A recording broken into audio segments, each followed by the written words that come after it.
Alright, welcome to the Learning Target number 5 video.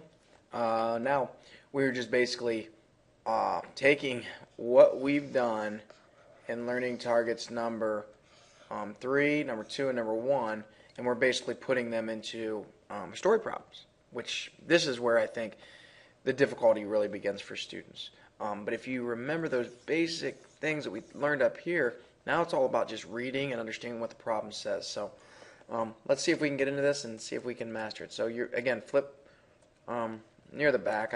It's not all the way in the back, but it should be. We should have looked like this at the top. We did this on last night's video, or whenever the last time we did a video was.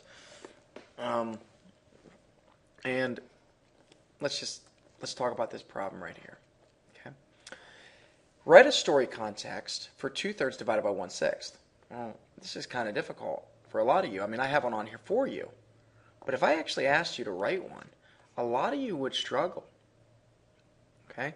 Now the example that I would just say, okay, well, I guess we can just read this one and then we can always give other examples.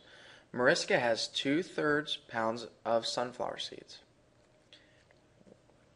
Each day she feeds the cardinals in her yard 1/6 pound of seeds. For how many days will she be able to feed them? So again, we have fraction by fraction. So we're going to start by modeling our dividend. So let's go ahead and do that first. Okay. Hopefully this doesn't completely look like, hopefully you're not all like freaking out on me, because hopefully you remember how to do this is what I'm trying to say. Now, what we got to do now is we got to cut this whole strip, because again, the entire strip represents the entire pound, I guess, if you want to think about it that way. Okay. We got to cut it into sixths now. Well, again, if it's already cut into thirds, it's easy to cut into sixths. Like that. Okay. Now we're just asking ourselves, how many groups of 1 do you see? I see one group of 1, one group of 1, one group of 1, one group of 1. There are 4 groups. So now let's put it in the context of the question, because all we did was answer what the problem's asking. Now let's put it in what it really means. It means that for how many days will she be able to feed the cardinals? She'll be able to feed them for 4 days. Now let's think about it. She's giving them 1/6 each day. So 1/6 plus 1/6. So let's say this was Monday, this was Tuesday, plus 1/6 plus, and then Thursday, 1/6. Let's figure out what that is, because that's exactly what we just figured out. We said how many 1/6 are there in 2/3, and we figured out there are 4 of them. There are 4 1/6. So now, when we add this up, we better get what we started with, however many pounds of sunflower she started with. So we add our fractions up. Remember, denominator always stays the same when it's the same. And then we add up our numerator. We're going to get 4/6. Well, when we simplify 4/6, hopefully you realize really quick that you get 2/3, which is how many pounds of sunflowers we started with. Okay? Hopefully that makes sense. Sometimes doing it in the story problems actually on these actually makes sense. Okay? At summer camp, I didn't leave much space here. 27 and 28 have nothing to do with this one, but just kind of try to do it off to the side. If you can, I'll kind of scooch it over. Okay. At summer camp, the duration of a field hockey game is 3/4 of an hour. The camp counselors set aside 6 hours for field hockey. How many games can be played?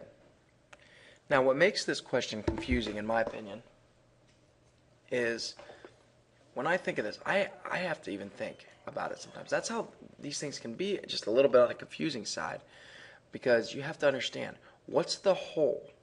Okay? The whole is the amount of time that they've set aside for these games. So we have our whole 6 hours. Okay. Now we're going to divide it by our games. Each game has got 3/4 in it. Or not 3/4 in it. I mean, each game is going to last 3/4 of an hour. 3/4 of an hour. Okay. So now let's model it. Remember, first step, regardless of what we're doing, is we have to model the dividend. I hope you guys are probably sick of hearing me say that, because that's the first step on all these. Model the dividend. Okay. And again, I apologize I didn't leave much space there. But just do your best. Okay, 1, 2, 3, 4, 5, and 6. there's my 6 games. Okay. Now I'm going to break those into each one into fourths. So 1, 2, 3, 4. 1, 2, 3, 4. 1, 2, 3, 4. 1, 2, 3, 4. 1, 2, 3, 4. 1, 2, 3, 4. Okay, and now I'm just going to ask the question, how many 3/4 groups do you see? Okay, here we go. There's 1, 2, 3. That is one group. Okay, 1, 2, 3. That is one group.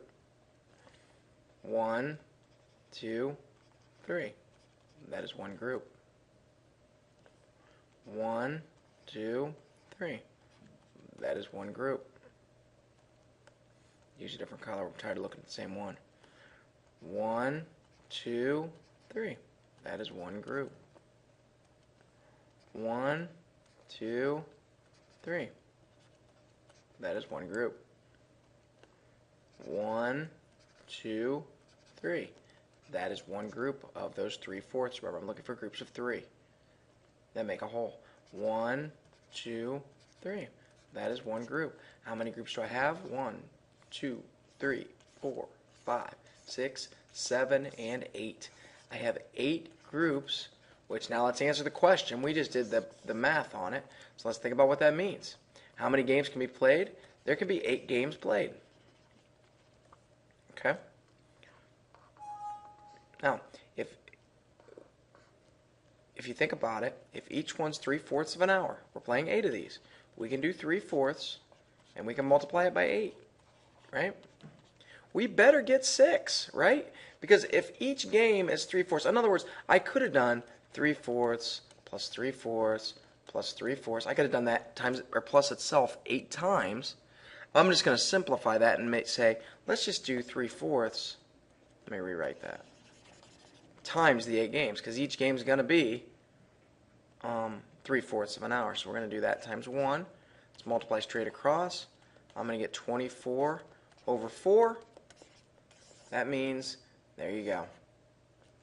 There are 6 hours for those games to be played in.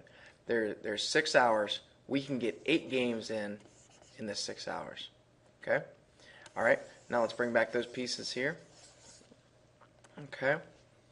This will be the last 2 here. Why don't you guys try these, actually, since this video is pretty short.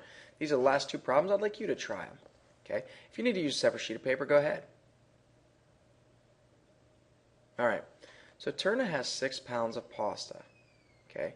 He makes dinner. He uses 3/4 of the pasta. How many dinners can he make? Well, you're going to take your 6 pounds and you're going to divide it by 3/4. Okay? Actually, it's the same exact question as this one up here, isn't it? I think it is, actually. So when you do that, you're going to figure out that he can make 8 dinners. Okay, that actually was pretty easy. I'm not going to model it again and waste your time because I had it here. I could bring it right back. Okay, and there you go. I mean, it's going to be the same model. You're taking your 6 holes, you're dividing it into 3/4 sections. All right. I don't even know where I left off. I had somebody in my room. But I think we finished that last, number 27. So it's just all about figuring out what it's asking for. Okay? I mean, if I said that I had 6 pounds of pasta, and it was if I said 6 pounds of pasta, but then I said each time he makes dinner he uses 1 pound of pasta, you guys would all know, 6 divided by 1, that gives me 6. So my advice on these, sometimes take out these fractions and just put in numbers. See how you do it. I mean, if one game lasted 2 hours and they had 6 hours set aside, you do 6 divided by 2. And you'd say, oh, well, they can play 3 games. So sometimes just the fractions alone just kind of throw you off. And so if that's a great skill to use. Okay? Now, this next one. Raphael took 4 pumpkin pies to a family gathering. Okay, so he's got his 4 pies. If he divides each pie into 6 equal pieces, how many slices will he get? Well, think about it. He's actually taking his 4 pumpkin pies, and he's actually dividing it by 1/6. Some people say, well, he's dividing it by 6. No, he's not. No, he's cutting it into sixths. Each one is going to be a sixth. So in other words, this is what his pies are going to look like. Well, I hope it doesn't look like that. Let me draw a real circle, and then so we can actually see it. There's one pie. Just imagine that's one pie. So if I go like this, like a peace sign, that's showing thirds. So then just split it like this. And there's your sixths. Okay? Or something like that. 1, 2, 3, 4, 5, 6. He's taking each pie and he's cutting it into those sixths. So most of you, and hopefully if you're really starting to pick up on this, really, if you want to figure out how many slices, most of you say, why wouldn't you just do 4 times 6 here? Because I know he's got 4 pies. Each one's cut into 6 pieces. Yeah, that's 4 times 6. Absolutely. That's what we're trying to get you guys to see. We're trying to get you to see this relationship, that this is the same as saying this.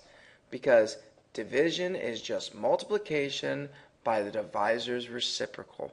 I've said it how many times now? Like I said, you're probably tired of hearing it. I really don't care if you're tired of it, because it really, division isn't, I mean, you could, like I said earlier, you could make the argument division is not a real math thing. Now, we all know if you take 10 cheeseburgers and divide them among 5 friends, that's a real thing. You're actually dividing them up and giving 2 to each. But, you know, when you're actually doing the algorithm of division, what you're doing is you're just doing multiplication by the divisor's reciprocal. 8 divided by 2 is actually 8 times 1/2. 8 times 1/2 is going to be 8 halves, which is 4. Okay? Again, to turn that to, 2 goes into 8 4 times, bang, 4. Okay? Which we know, 8 divided by 2 is 4. So, these will cause you a bit of a problem, but like I said, just put whole numbers in these sometimes. Like this one, you could put whole numbers in it, and it might help you. But we'll practice more. So, I will see you guys tomorrow.